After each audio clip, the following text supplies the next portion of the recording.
tardes. ¿Están todos bien? Entonces, ya hoy en la enfermedad infecciosa vamos a estar hablando de lo que sería la toxoplasmosis.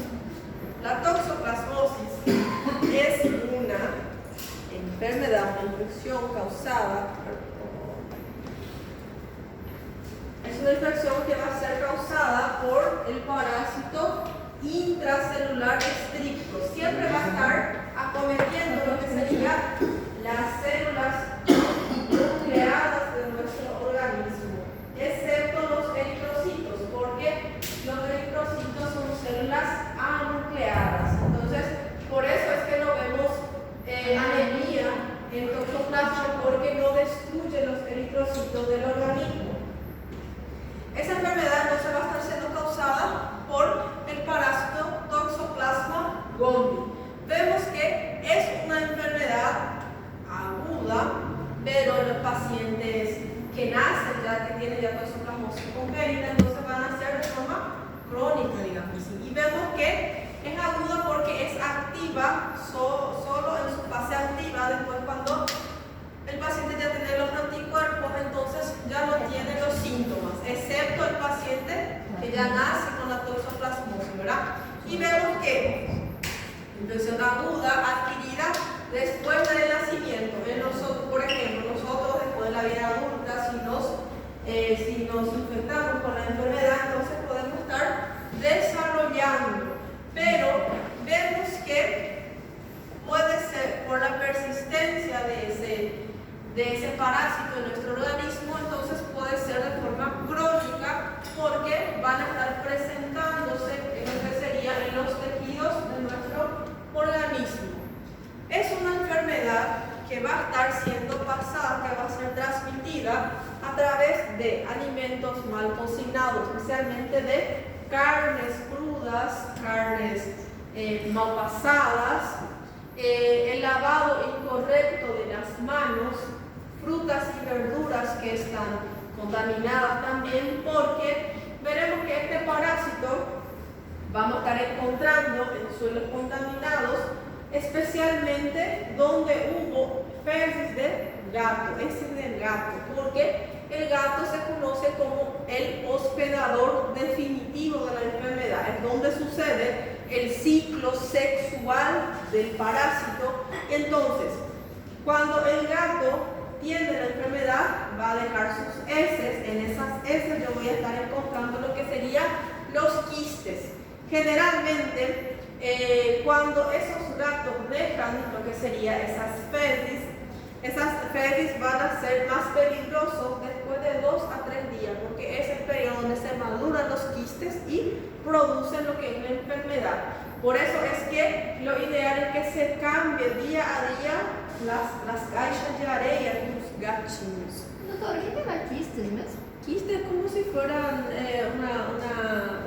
unos huevitos, digamos así, del parásito, que son bien pequeños, no se consiguen ver, digamos así. Por eso es que siempre se dice que se tiene que lavar bien los alimentos y las manos. Entonces, vemos que la enfermedad puede estar cursando de forma aguda, pero es fatal para los pacientes HIV positivo, y para los pacientitos que nacieron con toxoplasmosis congénita, vemos que las alteraciones son múltiples, van a estar dañando múltiples órganos del cuerpo. Entonces, vemos que esa enfermedad clínicamente puede estar caracterizándose con linfadenopatía, afectación de los ganglios linfáticos, encefalitis, inflamación de lo que sería el encéfalo, miocarditis, afectación del miocardio, y la neumonitis cuando hay una inflamación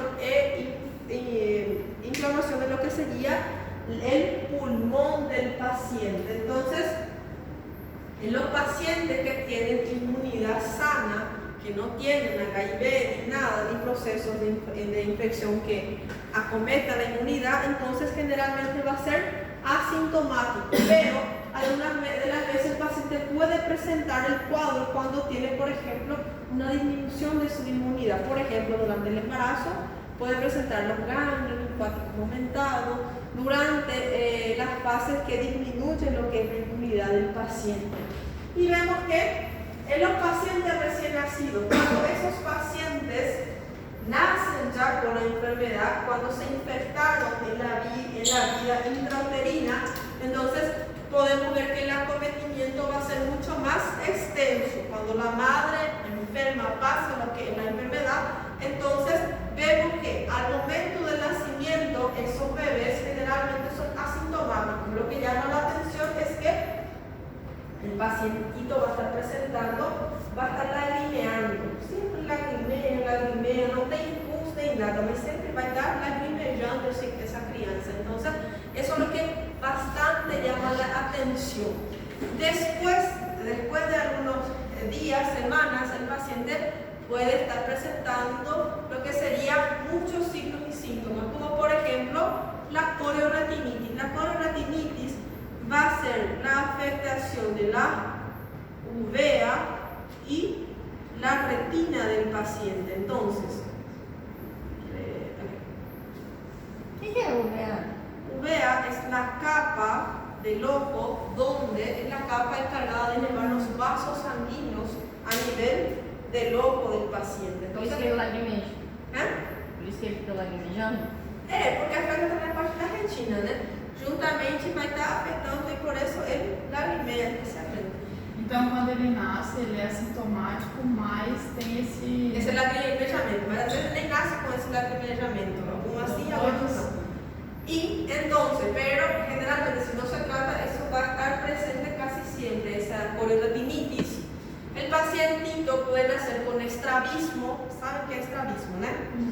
Epilepsia y retraso psicomotor. ¿Por qué epilepsia y retraso psicomotor? Porque este parásito, si afecta a la mamá, si le enferma al bebé en la vía intrauterina durante el desarrollo de ese bebé, entonces este parásito va a estar afectando la parte cerebral, la parte del sistema nervioso y la parte ocular del paciente.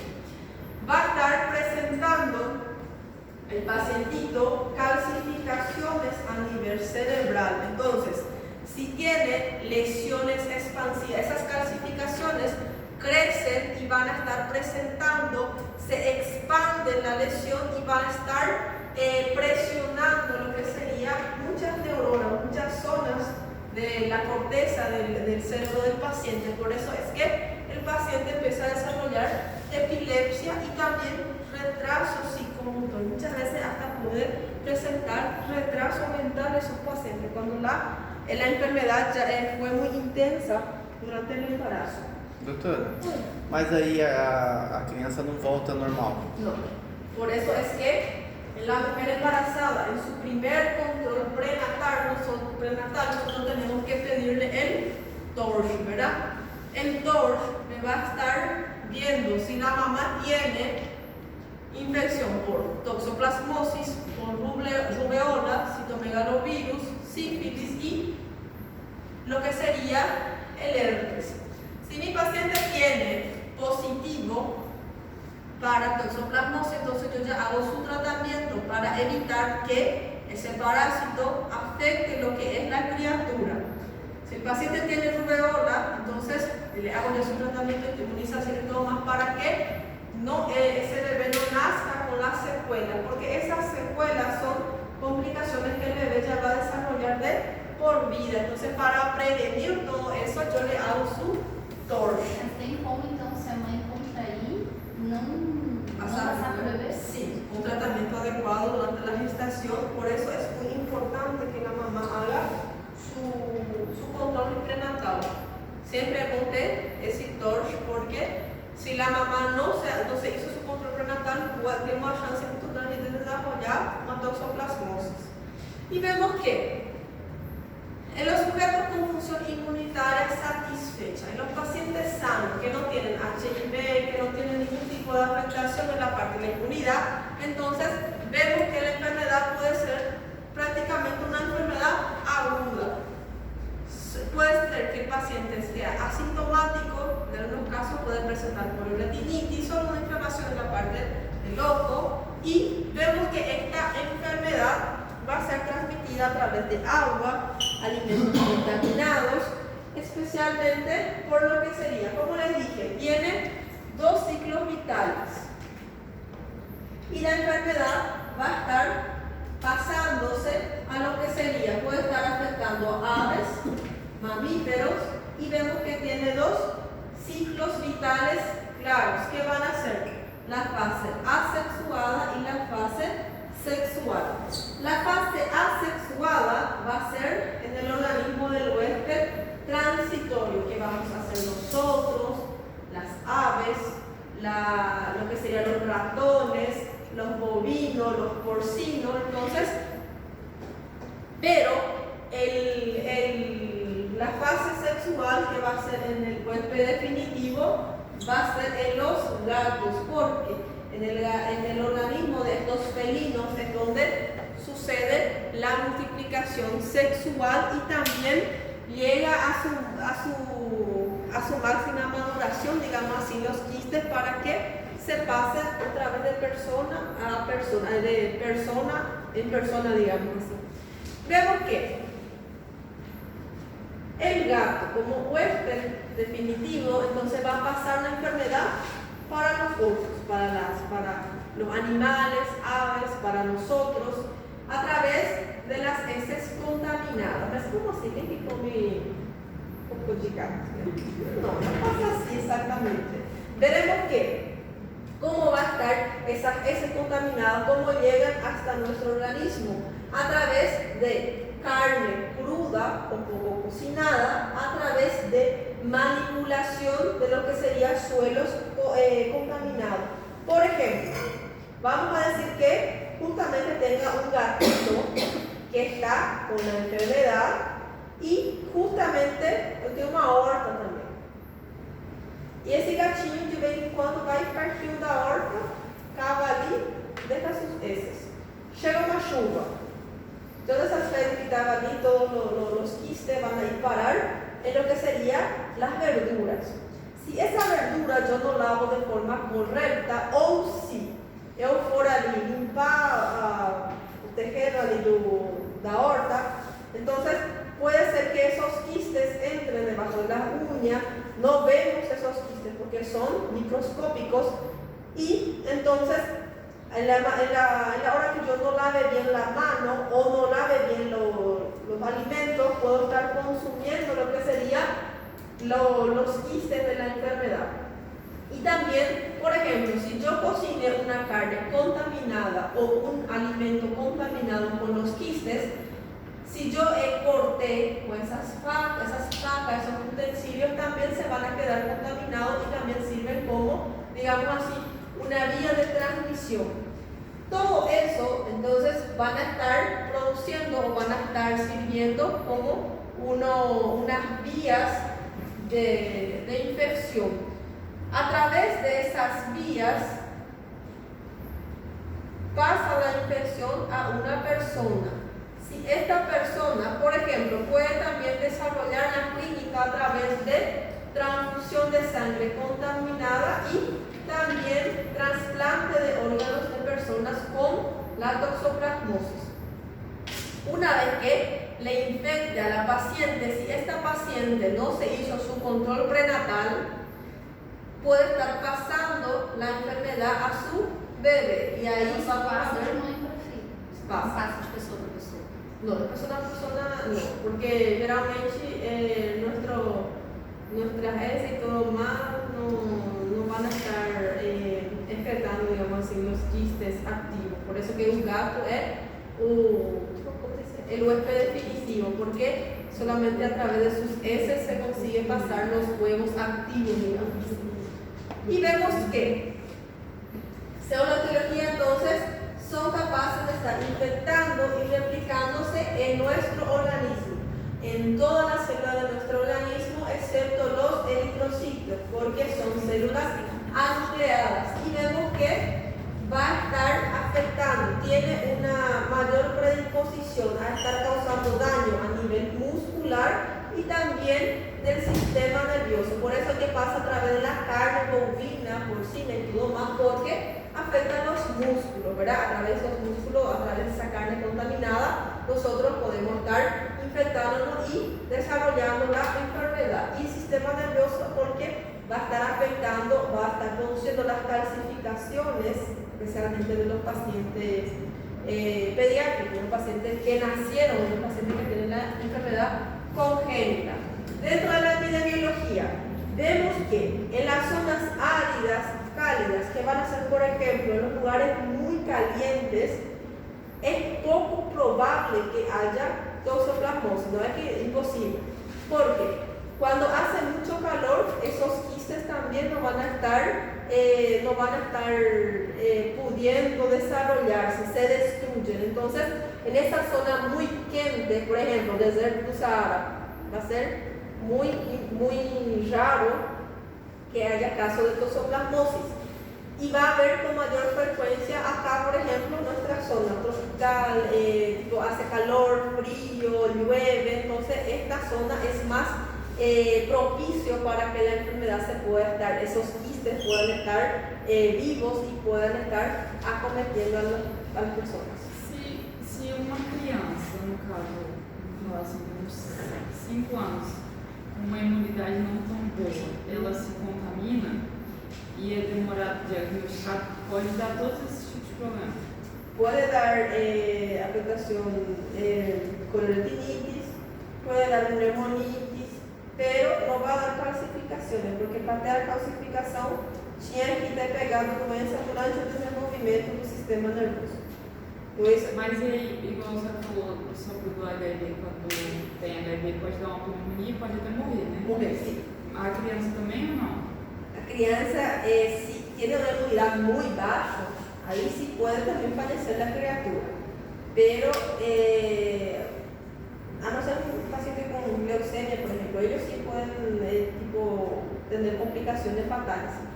Pero se ve más esas complicaciones en los pacientes con HIV, que tienen un TCD4, que son células de inmunidade, baixo de 100. Se tem baixo de 100, só 6 células que para proteger o organismo, entonces a ellos sí les pueden matar.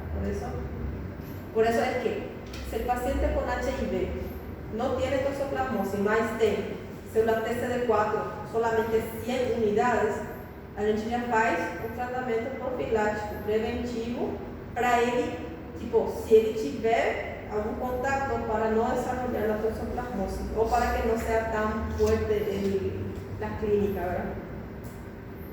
La transmisión entonces va a ser a través de alimentos contaminados, agua, alimentos, suelo contaminado y también transmisión a través de sangre y trasplante de órganos. Y también a través de la transmisión transplacentaria, que es de madre a feto, al bebé.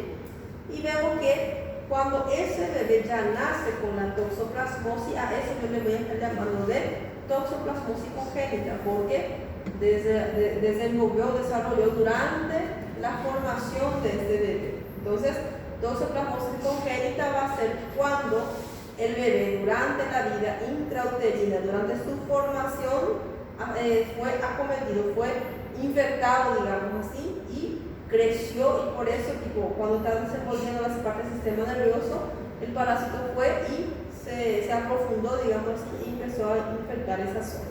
Doutor, mas a calcificação que a senhora fala, em qual sentido? ¿Complicaciones? Calcificações. Calcificaciones son como los parásitos van a estar como si fueran comiendo y creciendo dentro de esa masa encefálica. Entonces, a medida que destruyen esa masa encefálica, ellos van creciendo esas lesiones. Sí, van creciendo estas lesiones. Si esas lesiones crecen, por ejemplo, ahí yo le voy a llamar de procesos expansivos o lesiones expansivas, porque destruye toda esta zona, va aumentando y va empezando a presentar, por ejemplo, necesito presentar una epilepsia porque está esmagando todas las estructuras del sistema nervioso de mi paciente. Tá, aí no caso do crescimento aí do crânio seria qual da hidrocefalia? Qual do líquido? No, vai ser, os parásitos estão acá. Están ahí comiendo y creciendo dentro del cerebro del paciente. Entonces, esas son calcificaciones porque estas partes blanquitas no son normales, son calcificaciones, son pérdida de la función cerebral, son como si fuera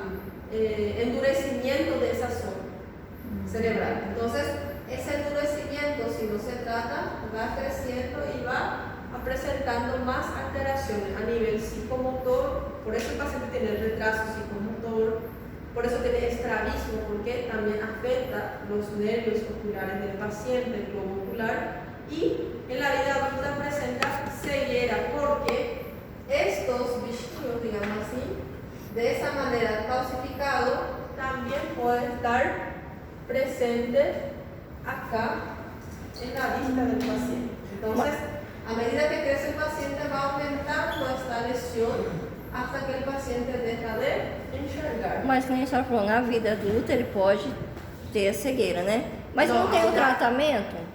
Não tem um tratamento, mas ele não cura. Ele só tipo, vai prolongando mais para que o paciente, por exemplo, em vez de ter uns 10 anos já essa cegueira, vai ter com 30 anos, por exemplo, com 25 anos. Ele não destruye porque ya está ahí formado, digamos así, pero va a estar sirviendo como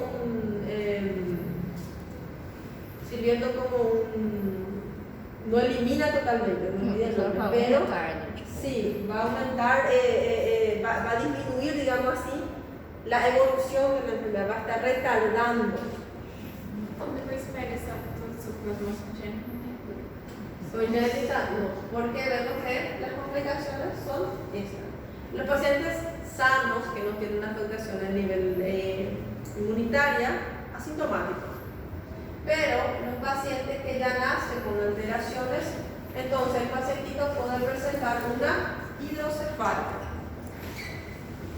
También pueden nacer con una microcefalia. En vez de la hidrocefalia, presenta microcefalia. Generalmente, con tratamiento o medicamento, eso no vuelve a la normalidad, el tamaño de ese cerebro. El paciente puede nacer con un retraso mental, también con coloretinitis, como la afectación de la uvea, de la retina del paciente.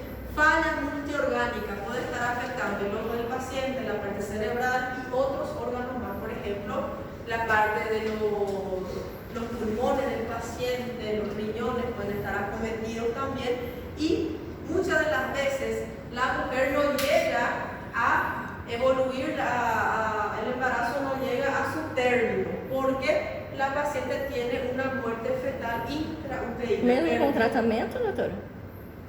Esto es generalmente cuando no tiene tratamiento. Não tem. Cuando no tiene tratamiento. Quando não tem. Mas cuando tem tratamento, cuando es diagnosticado temprano, no. Pode acontecer, tipo, da mulher estar grávida e ser assintomática? A mulher sempre é sintomática. Mesmo grávida? Mesmo grávida. Ah, então Ela só sabe mesmo. Por isso que é importante para Natal. Porque não tem sintoma, né? não tem sintoma. Solamente a gente descubre que tem através del torno. Porque tiene que hacerse durante el control prenatal. Y vemos que el pacientito puede desarrollar convulsiones, coloretinitis, afectación del cuello y la uve, lo que es la retina, hidrocefalia, y nace con esas calcificaciones que son prácticamente endurecimiento, digamos así, y pérdida de la función cerebral. Por eso es que cuando el bebé, la mamá por ejemplo no hizo su control prenatal, el bebé nació y tiene una hipoglicemia, tiene un azúcar, una glicemia menor que 40. El paciente tuvo una hipoxia, disminución de la saturación de oxígeno, y el pacientito tuvo epilepsia, convulsiones. Entonces, en esos casos tengo que tener una alta sospecha de que puede ser un cuadro de toxoplasmosis. En esos casos, yo le puedo pedir de la madre una prueba, digamos así, para ver si tiene lo que sería positivo o negativo con la toxoplasmosis. Para el bebé, si yo tengo una sospecha muy grande, puedo realizar el estudio de imagen para ver si encuentro las calcificaciones de lo que sería la parte periventricular del sistema nervioso.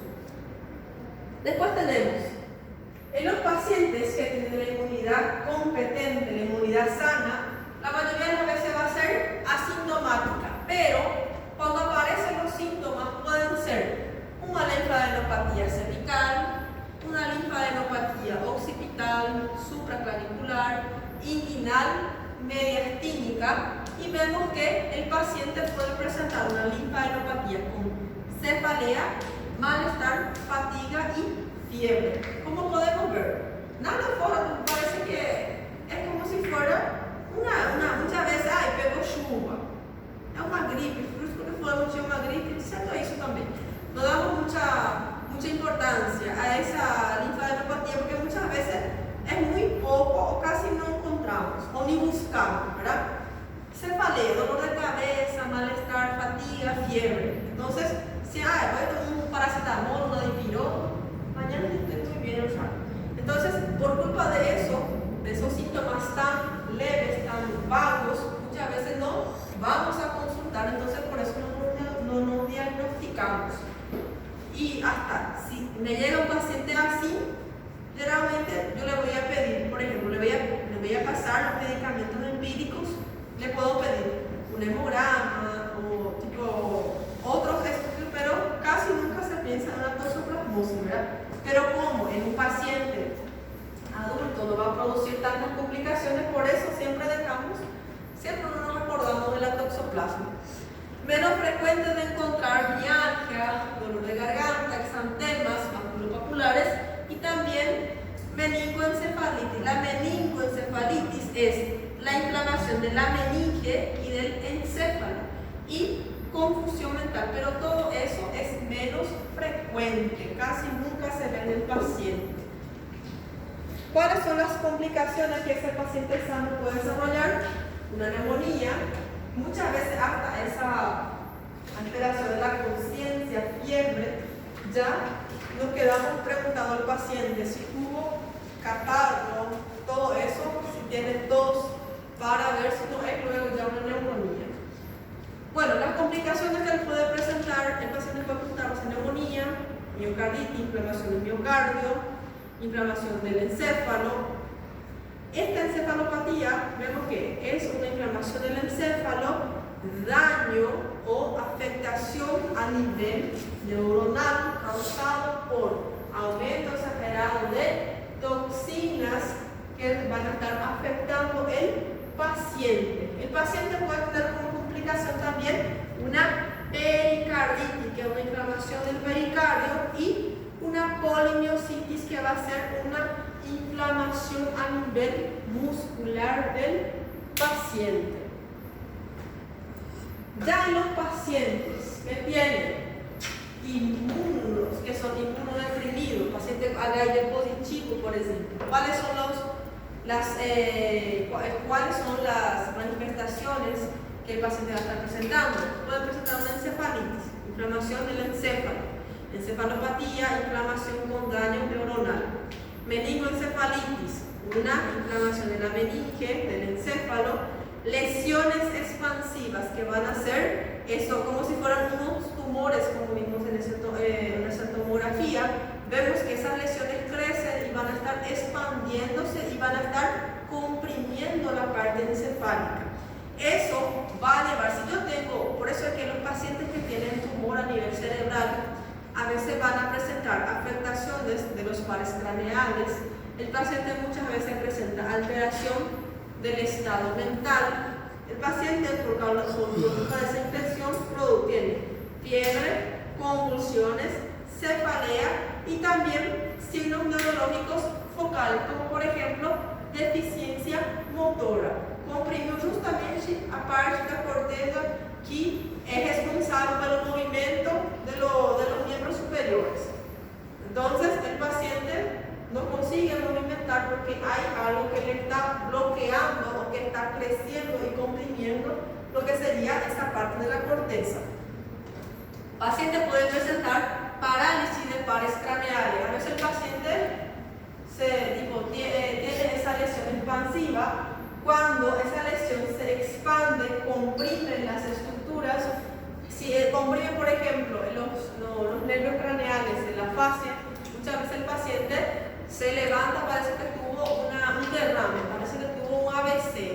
Empieza la comisura labial caída, el párpado caído de esa zona y trastorno de movimiento de ese paciente, la dismetría, movimientos disfuncionales funcionales de ambos lados corporales y pérdida de campo visual y también afasia, porque afecta el área de no veo en mi paciente. En los pacientes con toxoplasmosis congénita, cuando ya nacen con la enfermedad, entonces, ¿cuáles son los signos y síntomas? Por retinitis, hipoxia, por eso les digo, si el pacientito nace con hipoxia, hipoglicemia, todo eso, y también convulsiones, todo eso me lleva siempre a pensar en toxoplasmosis, porque toxoplasmosis es bien frecuente en el embarazo. Si no se trata, si el paciente no tiene control prenatal, entonces más todavía tengo que pensar en eso. Hidrocefalia, aumento de la presión intracraneal. El paciente a veces presenta lo que sería vómito en llanto, porque está con una presión intracraneal muy aumentada y eso va a hacer con que esté vomitando de forma en llanto. Mas por que, doutora, que dá esse vômito em jato? Porque la estructura cerebral está, hay un aumento de la presión, ¿verdad? Entonces puede ser que el líquido cefalorraquídeo esté comprimido, no consigue estar pasando, entonces empieza como síntoma, el paciente presenta esos vómitos fuertes en llanto, como si fuera llanto menos, porque quiere decir que porque hay compresión de zonas cerebrales y eso produce que los vómitos no sean esos vómitos leves, digamos así, siempre que se presenta de esa manera, porque me está diciendo que hay compresión de la zona cerebral. El paciente presenta visión borrosa, escotomas. ¿Qué serían los escotomas? A veces cuando nos quedamos mucho tiempo en el sol o olhando para algo brilloso, por ejemplo, vemos una luz, ficamos mucho tiempo mirando la luz, después cuando miramos del otro lado, justamente hay unos puntos ciegos, parece, ¿verdad? Entonces el escotoma va a ser esos puntos negros o puntos ciegos que el paciente va a estar presentando. Fotofobia va a ser la sensibilidad a la luz y dolor ocular ese paciente puede estar presentando. Pérdida de la visión central, la parte central de la parte visual, el campo visual, está cometido en el paciente. El paciente tiene nistagmus, que son los movimientos involuntarios rápidos del globo ocular, y trastorno de convergencia. A veces el paciente tiene el globo ocular normal, pero oye otro lado y le cuesta volver la mirada al mismo lugar. Entonces, eso va a ser un trastorno de convergencia y estrabismo cuando el paciente presenta ese tipo de alteración. ¿Cómo voy a hacer el diagnóstico en este paciente? A través de las pruebas, especialmente las pruebas de anticuerpos, pruebas serológicas para la toxoplasmosis. Podemos estar pidiendo pruebas como de tinción de Sabin-Feldman, anticuerpos, inmunofluorescencia directo, indirecto, anticuerpo, inmunofluorescencia indirecto. Podemos pedir una ELISA para ver también si sale positivo que para la toxoplasmosis, y la prueba de avidez. La prueba de avidez es específica para toxoplasma, pero la prueba de avidez me sirve para saber cuánto tiempo ya tiene la infección de la paciente. Por ejemplo, tengo un caso que sí o sí es toxoplasma. Entonces, puedo pedirle un anticuerpo inmunofluorescencia indirecto, y para saber, este es para saber si tiene la infección o no, pero para saber hace cuánto tiempo tiene, entonces le pido la prueba de avidez. La prueba de avidez, si viene muy alto, quiere decir que hace 3 meses o menos de 3 meses el paciente se infectó. Si la prueba de avidez viene bajo, quiere decir que ya faz más de 3 meses que el paciente tuvo la enfermedad y por eso que no está más tan activo el parásito. Entonces, estos me van a dar si tengo o no tengo, pero este me va a decir cuánto tiempo más o menos. Claro, no me va a decir día, semana, pero si está muy alto, quiere decir que hace 3 meses o menos de 3 meses. Si está bajo, quiere decir que la paciente, más de 3 meses que la paciente tiene la enfermedad. También puedo pedirle un PCR, biopsia, examen histológico de los ganglios linfáticos y el fondo de ojo. Fondo de ojo, claro, si yo ya le pedí esto de acá para ver si es un plasma, con el fondo de ojo yo veo si esa calcificación está grande o pequeña, solamente para ver eso. ¿No sirve? Ela não é específica. Ele não é específica. E não puedo pedir solamente ele porque não me vai dizer se é toxoplasma ou não, ¿verdad? Mas a senhora vai pedir esse fundo de ovo só porque a senhora anotou alguma coisa ali? A senhora só vai pedir se a senhora anotar. Para ver a Se teve classificação. Geralmente quando a mamá tuvo toxoplasma no trató. Entonces para ver si o bebé tem afectação no olho, então eu faço fundo de ojo. Pero siempre pedir los anticuerpos, la prueba de avidez y después como complementario el fondo de ojo. El tratamiento en pacientes con toxoplasma congénito, entonces vamos a estar utilizando la pirimetamina, 1 miligramo por kilo vía oral, y la sulfadiazina, 100 miligramos por kilo.